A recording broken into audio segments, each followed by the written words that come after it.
Om. Om.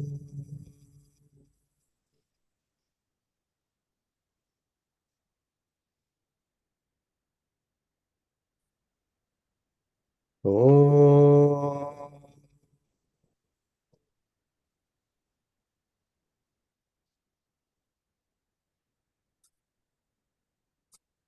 Vakratunda Mahakaya Suryakoti Samaprabha Nirvignam Kuru Me Deva Sarvakaryeshu Sarvada Saraswati Namastubhyam Varade Kamarupini Vidyarambham Karishyami Siddhir Bhavatu Me Sada Sadashiva Samarambham Shankaracharya Madhyamam Asmadacharya Paryantam Vande Guru Paramparam Vande Guru Paramparam Samasta Jana Kalyane Niratam Karunamayam Namami Chinmayam Devam Sadgurum Brahma Vidvaram Sadgurum Brahma Vidvaram Sri Tapavana Sishyaya Namaha Om Sri Chinmaya Sadgurave Namaha.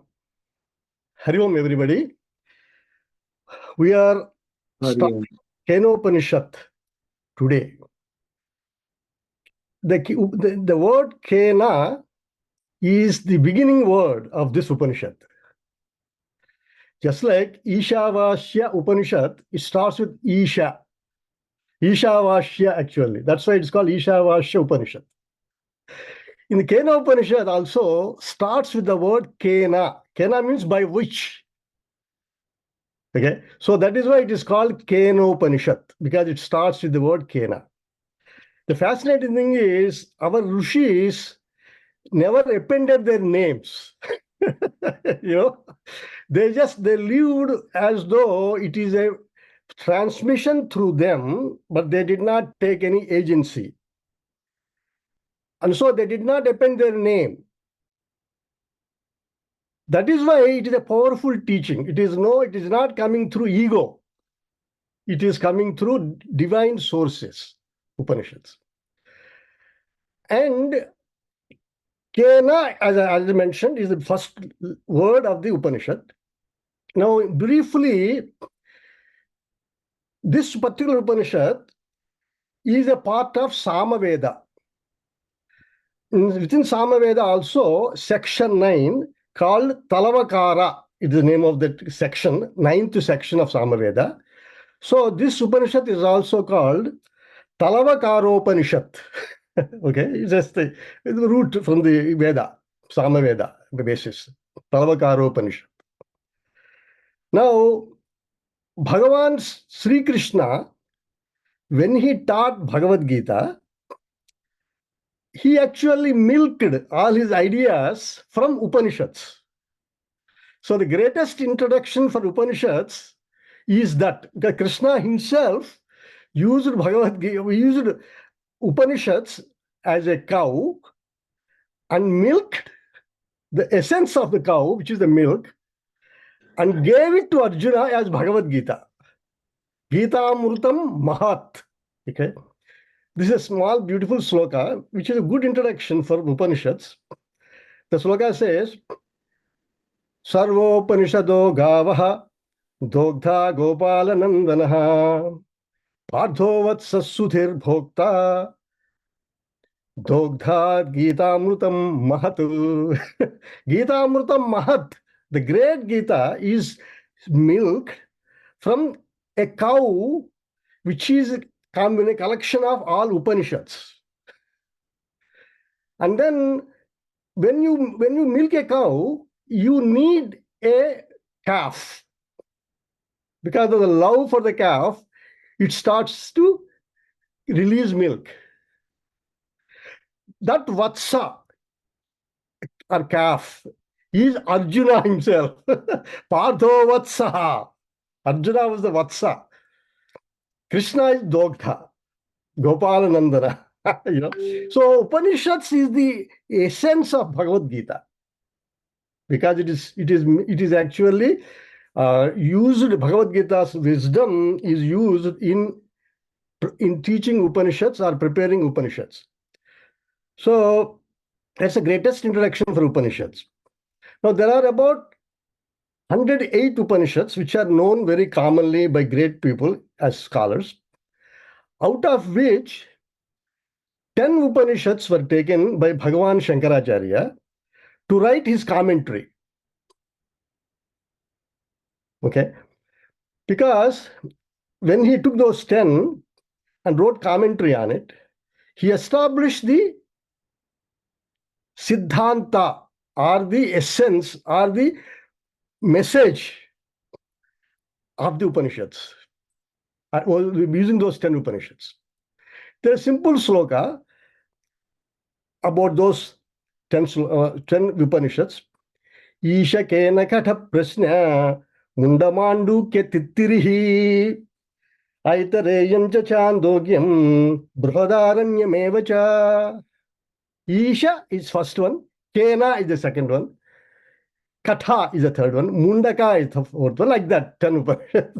Mandukya, Tittirihi, Taittiriya Upanishad, Aitarayam cha, Aitaraya Upanishad, like that 10 Upanishads are very famous Upanishads on which Shankaracharya based his Siddhanta. Siddhanta means the essential structure of his teaching. Okay? So, in Kenopanishad, Upanishad word comes. Kena I already explained. Upanishad is the next word.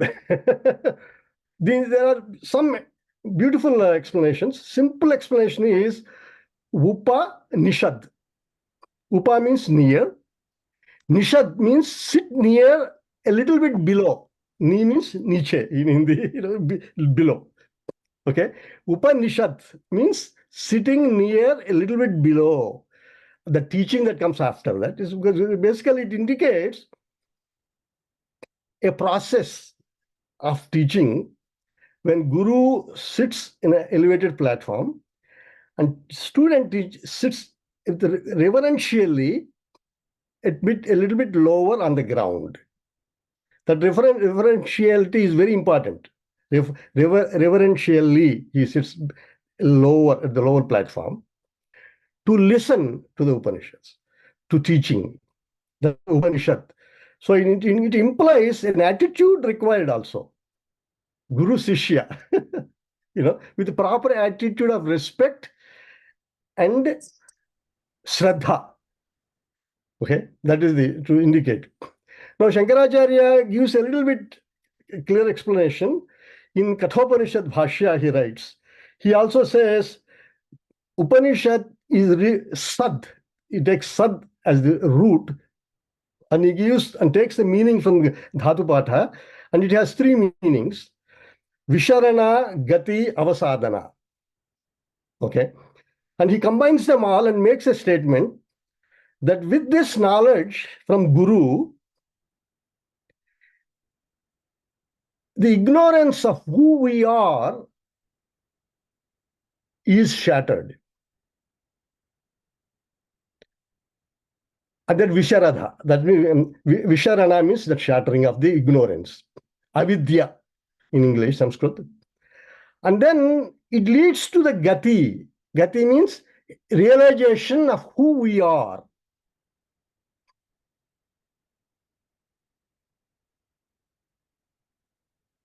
And then Avasadana removes all the misconceptions. Like Janma,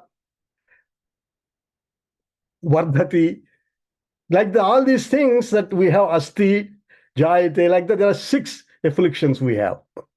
All those things, we take ownership of them and suffer. Okay? And those ignorances will be removed. That is called Avasadana. So Bhagavan Shankaracharya connects all the roots of all this Dhatu Sat, and then it gives a beautiful definition of Upanishad. Okay? Upani, that's still the same, sitting near, then Sad. As a result of this teaching, all these things happen to us. Now, with this quick introduction, we chant the first mantra. First mantra is actually a Shanti mantra. The word Shanti mantra is important in the context of Upanishad teaching.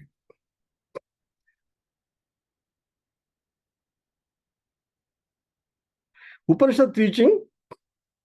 Okay, this is not Shanti mantra. This is the first mantra of the Upanishad. The Shanti mantra, it is not there. I will chant the Shanti mantra. This is the first mantra of Upanishad. So the Shanti mantra is basically every Upanishad depends upon which Veda it comes, has its own Shanti mantra. So this is Samaveda. It comes from Samaveda. So because Samaveda Shanti mantra is Om Apyayantu Mamangani Vak Pranaschakshusotramadho Balamindriyani Jasarvani Sarvam Brahma Upanishadam Maham Brahma Nirakuryam Ma Brahma Nirakarot Anirakaranamastva Nirakaranam Me Astu Tadatmani Nirate Yav Upanishatsu Dharma Te Mai Santu Te Mai Santu Om Shanti Shanti Shanti. This is the Shanti Patha of Samaveda. Okay. So, for example, Chandogya Upanishad is also from Samaveda. So, if we are teaching Chandogya Upanishad, we would also chant the same Shanti Patha. Okay. So, Shanti Patha is extremely useful if we understand it properly, because it gives you the whole message in a nutshell. And it is worth reflecting and learning also and repeating to ourselves if we can. Okay.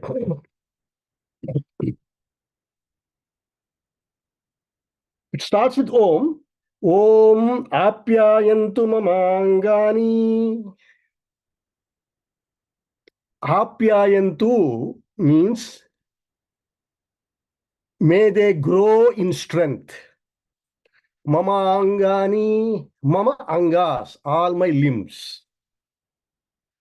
You might wonder, what is this? Is this exercise class or a gym or what? Mapyayantu Mamangani, it started with this. It's not a gym, it's a Vedanta class. Actually, if your limbs are not permitting, you cannot sit. Teacher cannot teach.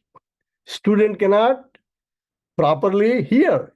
If he has knee pain or if he has a headache, So all the angas are important for good Shravana also. So all Upanishad, Bhadram Karne Vishnuyama Deva, Bhadram Pasye Makshabiryajatraha, Sthirairangai, Sthirairangai, Sustuvagum Saspanubhi. That is the Shanti mantra for Mandukya.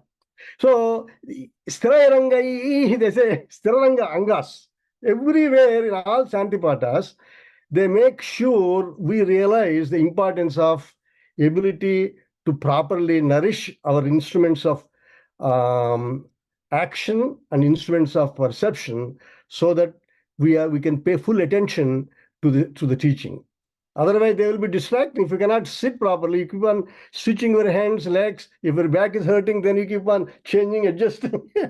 Then the message will take a long time to get through you. That's very key. So you don't underestimate the importance of the healthy angas. Angas means limbs. Now he's elaborating that a little bit. Vak, pranaha, chakshuhu. Vak means speech. Right? Speech. Now they are saying, may our speech be apyayantu, grow in strength. But who's important for? The teacher. See, it's very important for to have a speech that is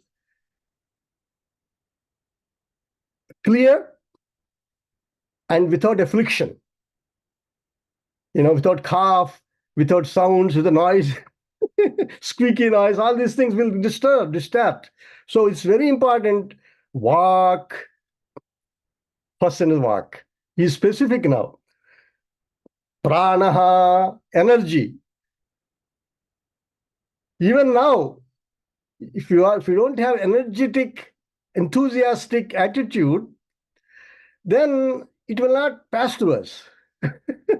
It's very crucial. Chakshu, eyes. So you have to have the eye contact with the teacher. If you can't see the teacher cannot see you, obviously there is not proper eye contact. It's very, very important to have all these things. Or if you're looking at the cell phone, it is not, it's not chakshu. So it is important to have a student with proper attitude and proper vision. So the transmission takes place while teaching, the bhava comes through the eyes. Srotram, ears. If my ears don't function properly, then what happens is you have to ask, can you repeat, please? It's a distraction for everybody. Not only that, ears is called, all our teaching is called Srotriya, Srotra. Srotra means the whole message has Srutam, it came down from Bhagavan to us through words of speech. It's called Shruti. Shastra is called Shruti. Vedic injections are came Shruti, because they're heard. So Shruti is extremely important. So if you didn't hear, the rishis were not properly tuned to Bhagavan, it would not correctly translate back to the society. Same thing applies to us. When the rishis speak to us, if we don't have proper attitude or proper instruments to receive it through ears, then we misunderstand it and then communicate it improperly to our own mind. We get programmed incorrectly. So Shruti is very important. Srotram adho balamindriyani cha sarvani. Now he highlighted 3-4 important items, that Vak, Prana, Chakshu, Srotram. Then he is grouping the rest of them. Balamindriyani cha sarvani. All indriyas. Maybe balam means healthy and powerful, effective to properly receive the messages. Indriyas include mind also, but they will come. Now, Sarvam Brahma Upanishadam. This is a very, very important point here. Sarvam Brahma. This is a fascinating statement. Sarvam Brahma Upanishadam. Related to Upanishad, as taught in Upanishad, Sarvam Brahma. Everything is Brahma. Here, a question comes, if everything is Brahma, who am I? What is this computer sitting in front of me? What is all these people listening? Sarvam means everything is Brahma. Upanishadam Brahma. The thought that is essentially taught as a message of Upanishads. Upanishad, Brahma. Sarvam Brahma. So it is actually in 2 words, it explains the whole meaning of all Upanishads teaching. Sarvam Brahma. Rest of it is detail. Okay, as they say, this is the message, rest of it is detail. Sarvam Brahma. This is where everybody gets lost. As soon as you say Sarvam Brahma, we get lost. So if you don't mind, if you don't remember, if you guys, some of you may have heard, Ishavasya Upanishad is the first Upanishad. Isha Kena Katha, I told you earlier, Isha is the first Upanishad. Ishavashya, it starts. Ishavashyamidam sarvam, it starts with that. That's the first Upanishad. That out of the 10 Upanishads, the Shankaracharya, people first teach Ishavasya Upanishad. There is a reason why I didn't take Ishavasya first, because Ishavasya is very technical. Lot of words in that don't directly mean what they say. It has to be interpreted. Avidya, Vidya, they have different meanings in Ishavasya Upanishad. It's a very hard Upanishad. And because of that, people don't normally start with Ishavasya. They start with the later. Kena, Mundaka, they're easy to understand, relatively speaking. There are not that many technicalities, they're direct teachings. Okay. So Kena is simple for that reason. But the reason I mentioned Ishavasya is in that Upanishad, which is taught first, it starts with Ishavashyamidam sarvam. So the whole universe is Ishavasya, is God. Avashya. It itself starts that like that, Ishavasya. So why wouldn't you see that? It also says, Tena Tyaktena Bunjithaha, it says. Therefore, you renounce and enjoy. What? Renounce what? And enjoy what? There comes the meaning of this is, in Srushti, according to Vedanta, is actually a projection within consciousness or Brahman. Prajnanam Brahma. Brahman is nothing but consciousness. Within that consciousness, just like a film screen, names and forms are projected. By whom? By me and you. You are Brahman to start with. Within that Brahman sphere of existence, you add some masala. And then you get stuck to that masala, you forget Brahman. What is permanent? What is temporary? Permanent is Brahman, which Lord Shiva or whatever God you have in your mind, Lalita, whatever it is, in your consciousness, you can remain within yourself undisturbed, totally free from all your thoughts. And you still remain. You don't, suppose I come to this room, it's dark, I'm searching to find different things in this room, but I don't search myself. I know I exist. It comes free. That is Brahman. The problem with us is, because it comes free, it always is, we do not relate to it. Just like mother's love, it comes free. Kids don't appreciate it. See, what is already there, you don't even acknowledge. That's why you forget.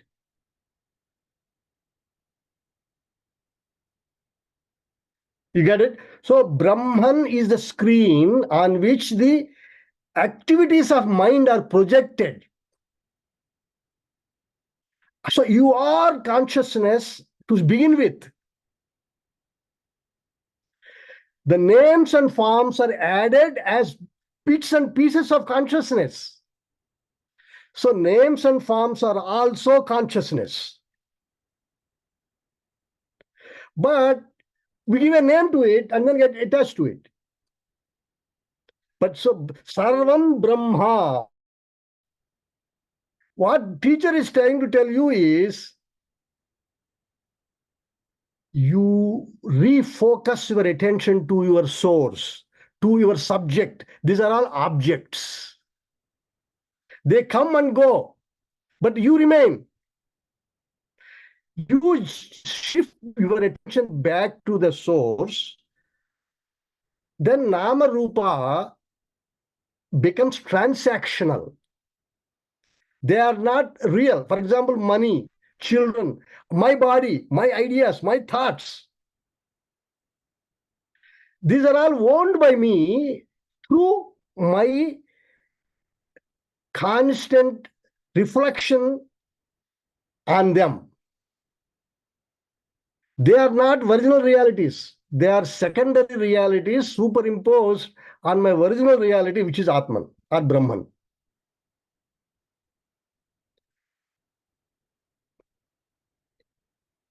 So I will give a couple of examples. Before I go, I will quote a couple of slokas. One sloka from Drugdrushya Viveka, Shankaracharya's famous text.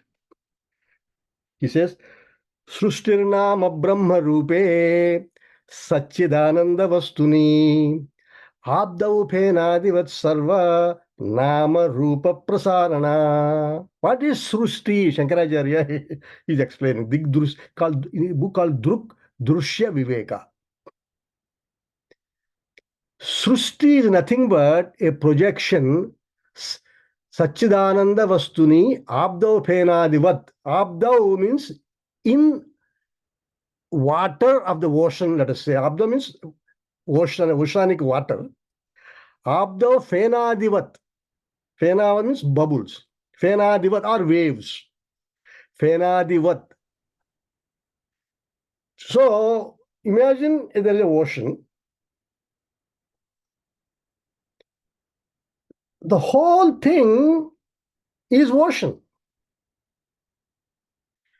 Wave, does it really exist? No. From the point of view of Samudra or the ocean, wave doesn't exist. But from the point of view of the wave, which identified with the limited body of the water,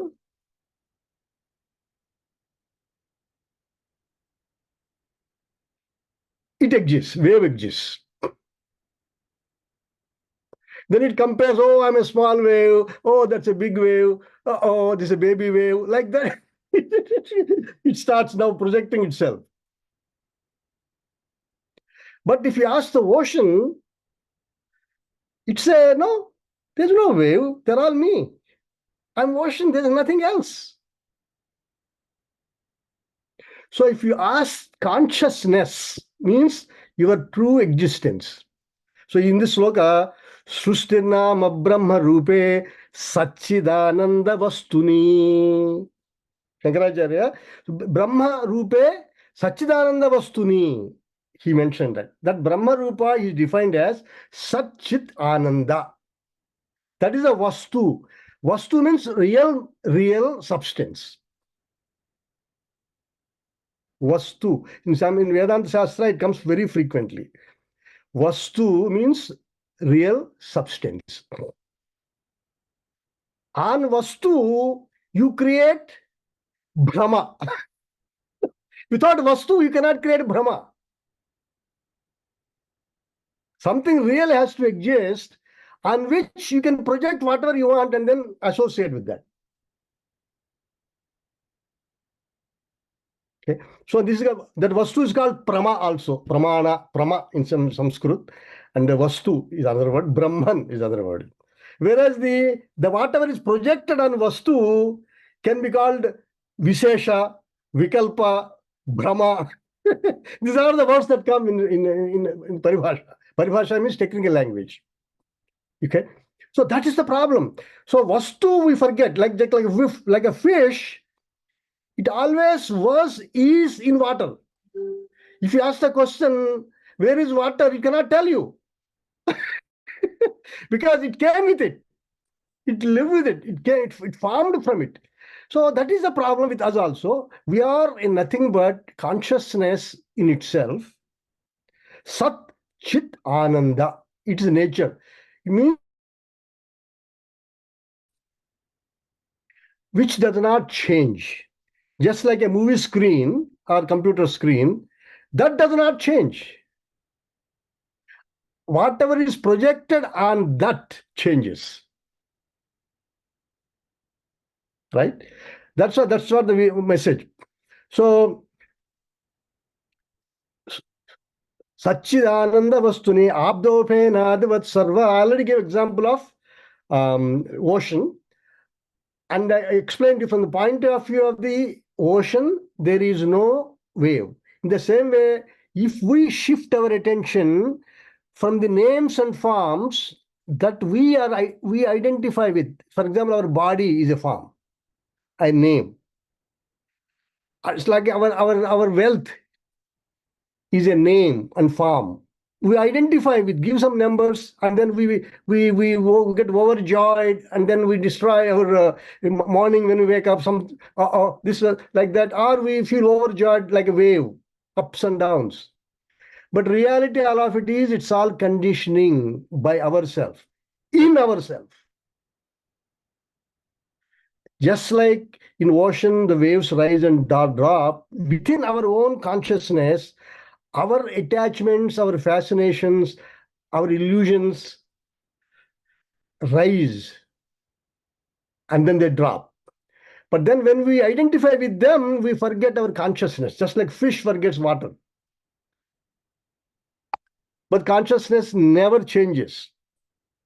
It's not an object of perception, it's a subject. So, Sarvam Brahma Upanishadam. Everything in the universe is nothing but Brahman.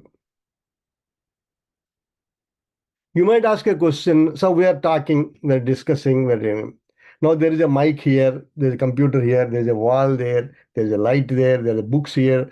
So Sarvam Brahma Upanishadam means all of them are Brahman. See, this is the kind of questions that come to people's mind. Answer is yes. How? If you take yourself out, none of them exist. You are the consciousness. You are the consciousness. In that, all these names and forms are rising, and you're giving them different names and forms. So if I go to meditation, if I go to samadhi, they all disappear. Because consciousness has to come first before they come. When they come also, Jnani, the message of Bhagavad Gita and Upanishads is, even if when they are coming, they are only raising your consciousness only. Srushti, or you are making Srushti. It's not that God made a Srushti and dropped on you. No, every second of your life, you are creating in your mind consciousness. They are raising the thoughts of books, thoughts of walls, the thoughts of friends, all raising your consciousness. You maintain them as long as you want, and then you forget it when you sleep. Consciousness still remains. During sleep only, mind settles down.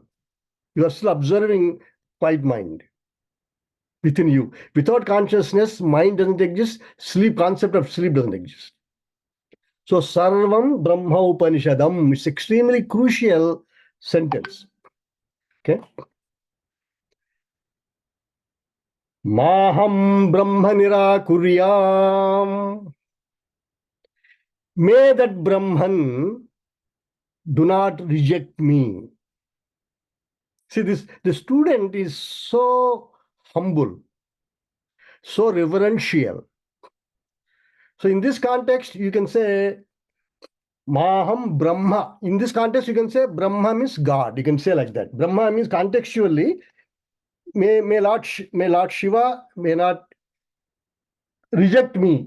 You can say Maham Brahma Nirakuryam. I will pray. I will exert myself. I will focus. I will come to the class. I will go ups and downs. There will be ups and downs. But I will not give up. But you don't give up. You don't give up on me. This is what student is saying. Maham Brahma Nirakuryam. Ma Brahma Nirakarot. Here the two Ma's are there. One Ma is indeclinable. Please don't. That's it. Second Ma is me. Aham avamayam ma avam now naha. In Sanskrit, the Dvitiya Vibhakti Ekavachanam. Mam means ma and mam. Both of them means me. Okay. So one ma is indeclinable. Don't. Ma means me. Don't reject me. Ma Brahma Nirakarot. May I not reject Brahman. May God do not reject me, and may I not reject him. This is very, very, very important. What is the problem? Scientists cannot prove God. Because they're always looking at objects. Object is matter. It's constantly changing. Just like I said, it's a nama rupa. You call it atom today, tomorrow you call it neutrons, protons, electrons. The third day you call it quarks, up quark, down quark, and the fifth day you call energy. But you constantly keep on mixing up all these things, but you forget yourself. In you, all these thoughts are rising. Even a scientist, when he's sleeping, he still has consciousness. Everything else is false. So what happened to scientists? They say they're atheists. We don't believe in God. But they never understood what God meant. Atheists, they never understood what God means. God means yourself. You are the observer in which all these waves are rising. If you forget God, Ananda would not come to you. Your own true selves, Satchidananda Vastuni, in that verse earlier, I didn't highlight it. Sat means absolute existence, like the screen. Sat means absolute existence. Whatever is projected on the screen is not absolute existence, it's borrowing existence from the screen. Okay. Satchit means consciousness. So the screen on which we project our experiences, the objects of our observation, is conscious. That's why we say, I love my son. Or I love Laddu. It's not the same thing. In your consciousness, you are projecting the form of Laddu, and then you are adding ideas to it, and then develop attachment to it, and then you maintain it in your consciousness. Same thing. So, but when you drop these things, limitations on yourself, then you become pure existence, pure Satchit, pure consciousness, devoid of all projections, blissful, Ananda, bliss absolute. Satchidananda Vastuni, that is the definition of that screen on which projections or Nama Rupa are all taking place. That's the Shankaracharya's sloka. So the exactly same things happen in our life. We are pure, infinite existence, alert, vigilant, conscious, happy being. To start with. Don't forget that. To start with. And that we add masala and then we complain. To lose ananda because that's what it is. So ma Brahma Nirakar, may I not reject God. This is very important. If you are an atheist, or if you pride yourself that I know everything, you are essentially can be written off from the Upanishad class. You're not going to make it. Unless you are open-minded and want to learn about yourself, you cannot objectify the self. As I said earlier, when you take myself out, all the objects will disappear. Just like in sleep. But consciousness is, that's why Maham Brahma Nirakarot is very important. 90% of the problem is, oh, I don't believe in God. No problem. Spirituality is what we're talking about. The essence of life. That's what we're talking about. God is also a concept within essence of consciousness. Anirakaranam asvanirakaranam me astu. May I not constantly negate, second guess Guru. Because it takes certain amount of time and poise to experientially shift our mind from Nama Rupa to our own self. So Anirakaranam me astu, this is very important. They're repeating that to emphasize the point. If you don't try, you will cry, basically. Because we are crying right now without our knowledge, just like ignorance is a certain amount of punishment on us. This comes in Upanishad actually later on, but that's why I just want to go through it quickly. But the biggest important thing is let us be open-minded and have a reverential attitude and enjoy the story of ourselves. Upanishad is a story of you. You're trying to learn about yourself. You are Brahman. If you don't have a positive, open-minded, you miss the big boat. It will come in Upanishad later on. Kenopanishad will come. Very powerfully it will be stated. But I'm emphasizing it because in the Shantipata also it is said, have an open mind, learn to relax yourself so that you can enjoy your presence. The greatest curse is not to enjoy your presence. Why? Because you spend 24/7 with yourself. Rest comes and goes, but you, Brahman, cannot leave you. You cannot leave Brahman. God cannot leave you. we leave God and go to Nama Rupa. In the language of science, Nama Rupa means energy and information. You know, but that's a technical. I can explain further and explain if necessary, but we will not. Tadatmani nirate ya upanishastu dharmaha temai santu. Tadatmani nirate ya upanishattu dharmaha. Whatever dharmas are taught in Upanishads, dharma means virtues. Bhagavad Gita chapter 13, Bhagavan Krishna gives 20 verses. Amanitvamadam vitvam ahimsa kshanti rajyavam acharyopasanam saucham sthairyamatma vinigraha. Like that 20 verse values he gives. Bhagavad Gita chapter 16, first 3 stanzas, 26 values he gives. 17 he gives. Shraddha.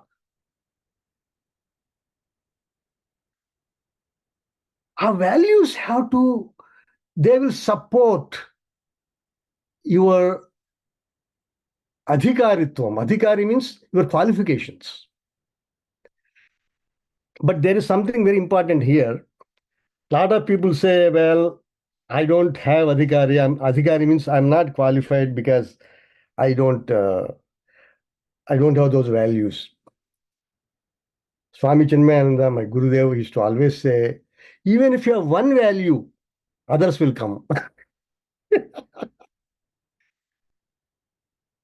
Amanitvam, lack of pride. Adambitvam, not to boast about yourself. Ahimsa, value others' feelings. This kind of will, and then if you study Upanishads, and then you say they contribute to the totality of existence, you grow. The fact that you are in Upanishad class, you are qualified. And if you continue the class, you get blessed by the Upanishad. It will make a quantitative shift in your life. Because you are learning your story. Right now, you are leaving other stories without your knowledge. And you are preoccupied with the stories of others. So now you don't turn it around and say, you just said ahimsa. And now how come you don't want to think about others? No, that's not what I meant. You still think about others, but you don't get bound by it. Because you have an attitude that absolute Brahman is real, rest of them are Nama Rupa, only transactional. You don't change your name as Brahman.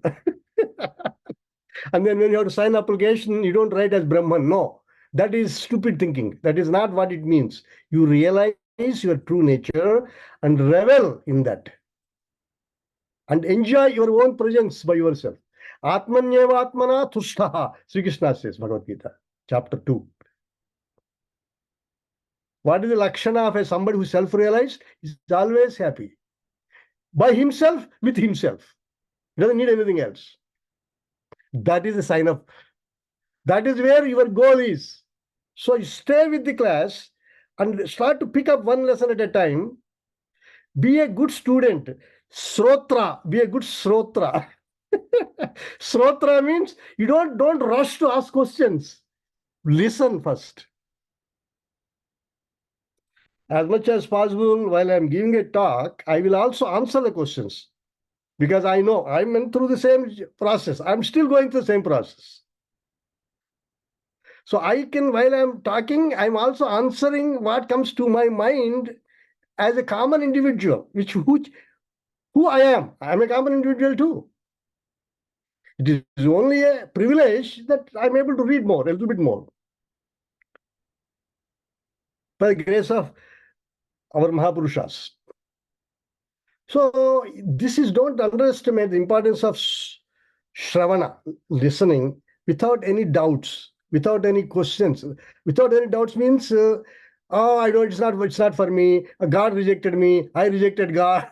Like that. So you only they listed all of them as common problems with people.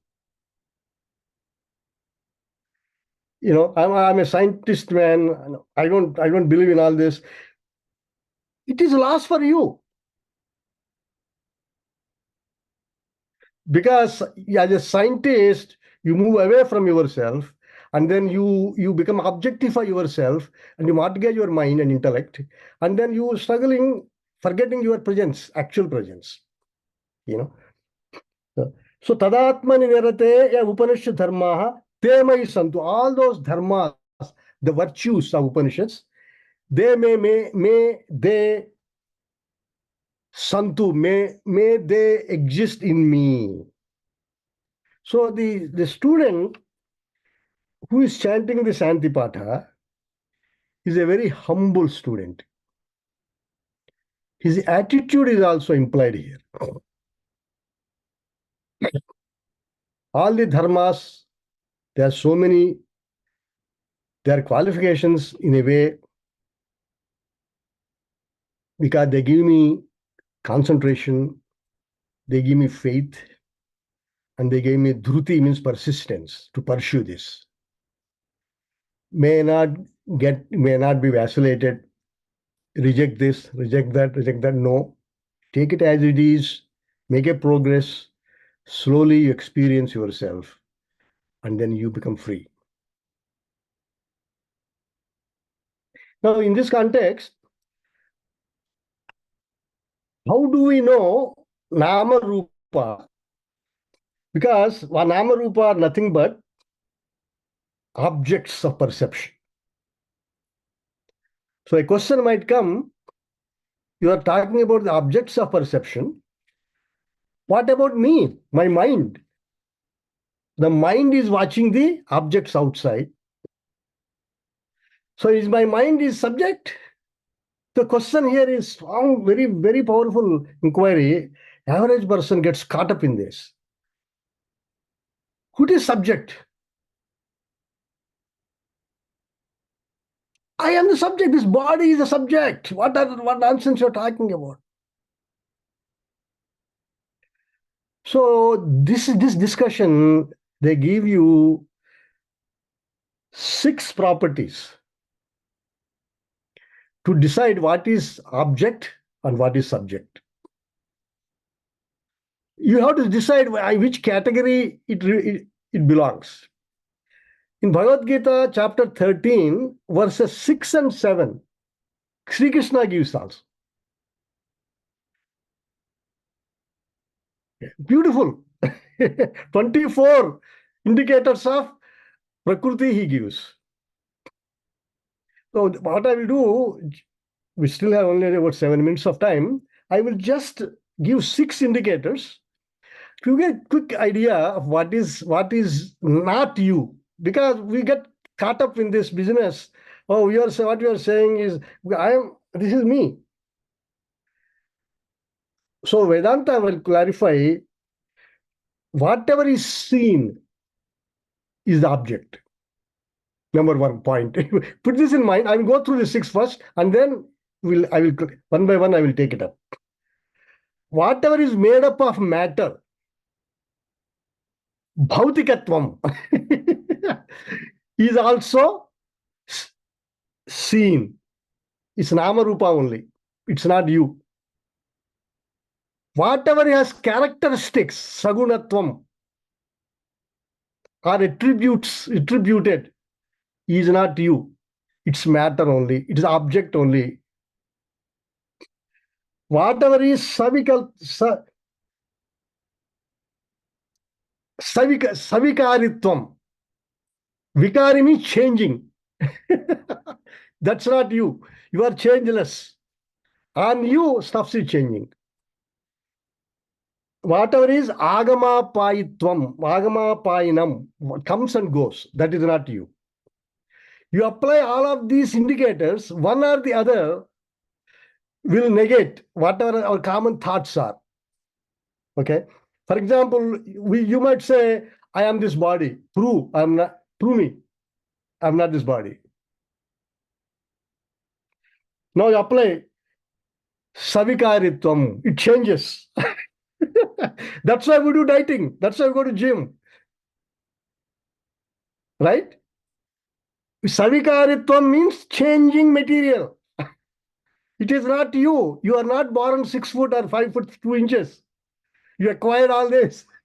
It changed. Savikaritvam, the body is not you. Okay. How about my senses? Savikaratvam. When I was young, I used to see without glasses. Now I can't see without glasses. So vikara has changed. So it is object of perception. I can say my eyes are not working properly. So I am not the eyes. I have something. Now this Upanishad takes up this topic beautifully. Next 2 weeks we come. Unbelievably, it clarifies all these concepts.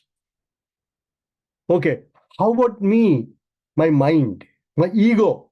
I built it up since my childhood. Yes, because you built it only is avikaritvam. It changed. You can also undo it. That's matter. Object of perception.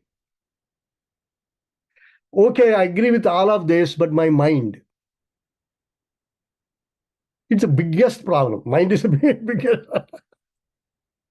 Because nobody wants to think, oh, my mind is conscious, so that's conscious. It is consciousness. Mind is also has gunas. Some days you are in good mood. Sagunatvam. It is made of sukshma material. Sukshma means subtle matter. Chandogya Upanishad, there is a test that the teacher conducts on the student. Because teacher, student would not agree that mind is not matter, mind is matter. He days you fast. Then the ninth day cannot think. He gives him some ghee so that his walk is proper. And then he gives him, now can you, no, I cannot think. That's matter, because you drained of the matter, the mind stopped. If you're sick, you can't think properly. Prana is not properly flowing through your mind. So that's why mind is not consciousness. Mind is an effect of consciousness. Without cause, there is no effect. Without consciousness, mind doesn't perform. It also has an nama rupa. Then, if those, what do you mean by mind? Mind is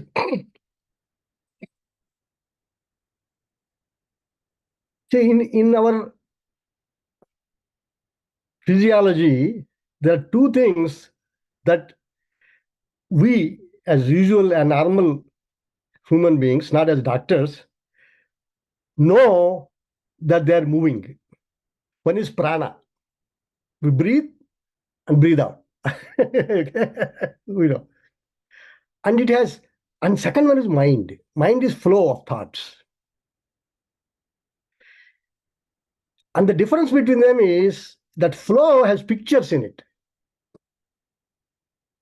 You take up your child, or you take up your stocks, or you take up your name and fame, and those pictures will flash in you. And then you keep changing one flash to another flash, like that. So mind is nothing but the flashes of thoughts, consciousness, flow. If it stops, no flashes, you become Brahman.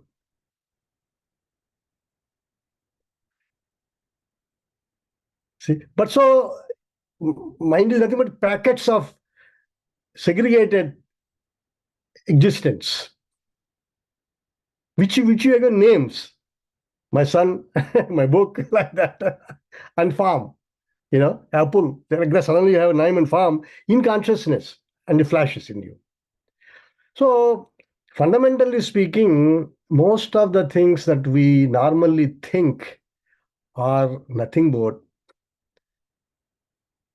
mental movements called thoughts.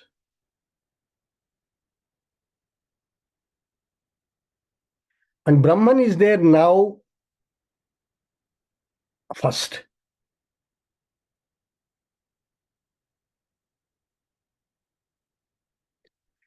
And then that's a screen. Peaceful existence, blissful happiness. That pervades the whole cosmos. Satyam Jnanam Anantam.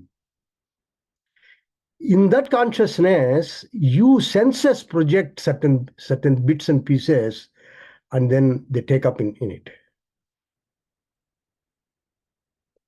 And then they drop. You remain.